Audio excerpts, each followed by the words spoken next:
All right, good morning, folks. This is Jason, Primal Outdoors channel. Today, I'm currently in my office at my little workshop, and we're going to be talking about the fire pit I've been using in my recent van camping videos. Now, if you're not familiar with my van camping channel, that is a separate channel from this one, where I go out in my 4x4 van and I camp on the public land that we have here in the United States.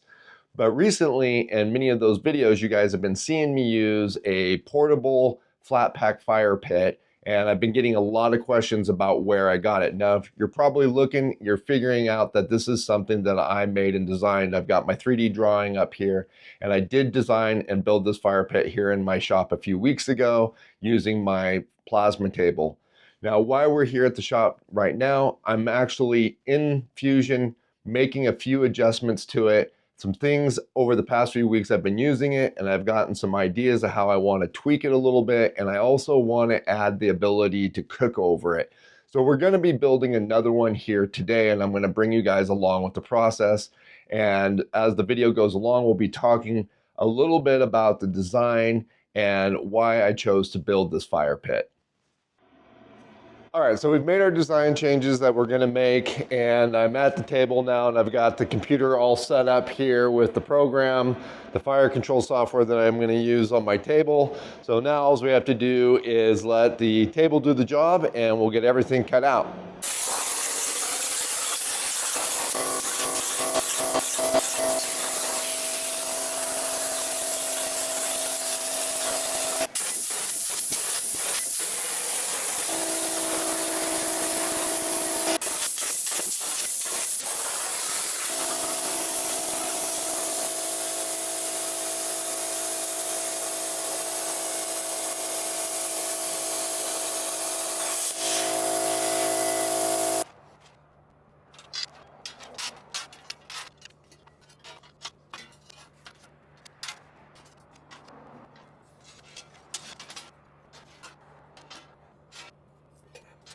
All right, folks, well, we're sitting out here on the little cement pad out in front of my shop, and I've got everything together. I got everything that I was gonna rebuilt. I didn't rebuild everything because I wasn't changing the base of it, and I wasn't changing the legs, so there was no point in wasting metal remaking those parts.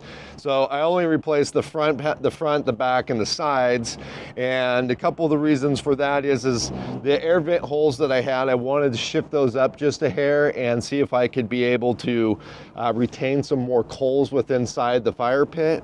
I also just made a couple of cosmetic changes, added a little dip here in the front and just a slight dip in the back. And again, that's just really for cosmetics. The other thing that was important is where the pieces come together, they slide into each other, and I needed to add some more clearance there so that way the pieces would attach a little bit easier.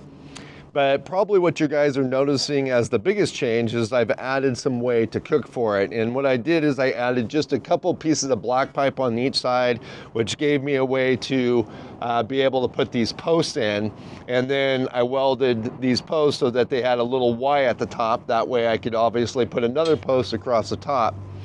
That way now I can hang things. So I've kind of just got my pot mocked up here, but with some chain or something like that, I can be able to hang and have things over the fire. But I also made it to where you can take these out and then they slide through holes that I added in the sides.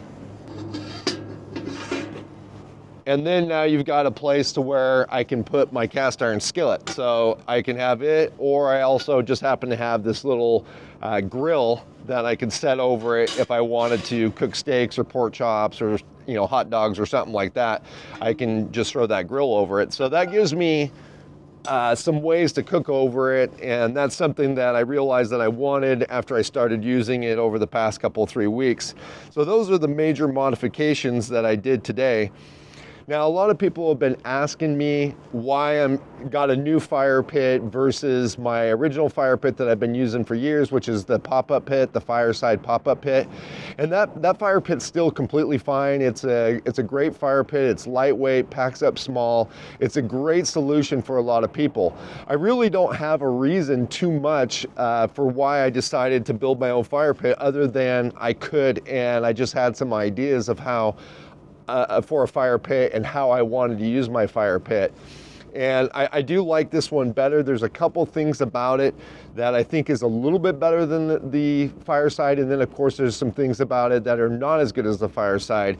The one thing I think it does better is I think it holds coals better and retains heat. Because this is 11 gauge steel that I've used for the build, the steel gets warm and hot, and it just kind of retains some more heat, and just sitting in front of the fire seems to be a little bit warmer, and I don't have as much airflow coming up through that mesh that the Fireside has, and I feel like it holds the coals a little bit better. So that's one thing. Now, the obvious downside to this compared to the Fireside is the Fireside is just way lighter. This is, again, like I said, this is 11 gauge steel or 1/8 steel, which, you know, depending on where you're at, but it's not real light. It does pack up into a flat pack, and so that makes it easy to transport in the van for me, but it's definitely a much heavier unit than the Fireside was. The Fireside does have some options for cooking. I never was really excited about the way they had that set up. So I think the way that I've done this for myself is gonna work out really well. And it also being the fact that I built it, I can continue to tweak on it, and I'm sure I will, because I never leave anything alone. I mess with it constantly. So I'm sure every time I can roll back through the shop here, I'll come up with something that I want to tweak on this, and it's very easy for me to do that. So again, for the most part, it really wasn't that the Fireside was a bad unit or that I had any problems with it. It was just, I had some ideas. I wanted to do some playing around with my plasma table, and I wanted to kind of come up with my own design. Now, unfortunately, this is not for sale. I'm not going to be trying to make this a product that I'm going to sell on the channel or anything like that. I just don't have the time to build or do anything with that. I may consider doing a digital download where you guys can download the files for all the pieces, and then if you don't have your own plasma table, which I'm sure many of you don't, you can send it to a company like SendCut Send or Oshcut, and then they can do all the cuts and bends, and they can send it to you, and then you can tweak on it or weld on it or do whatever you want with it. So if that's something that you're interested in, and me doing a digital download that you can, you know, get those files, let me know. You don't really have to know anything about Fusion. You don't have to know like I said, you don't have to have a plasma table, because like I said, you can send those files just straight to them. They do the cuts on their table, they do all the bends, and you'll just end up with a box with all the pieces, and then you can paint it.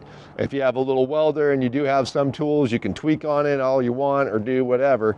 So like I said, if that's something of interest, let me know down in the comments, and if I get enough interest in that, then I will consider doing something like that. But as it is like right now, really this is just something fun for me. Anyhow, guys, I hope this answers all your questions about the new fire pit. You will continue to see this in the channel. I'm really enjoying it, and like I said, I'm sure I'll continue to tweak on it as time goes on. If you enjoyed this video, please do leave a like, and if you have any comments or questions, leave those down below, and we'll catch you guys again outside.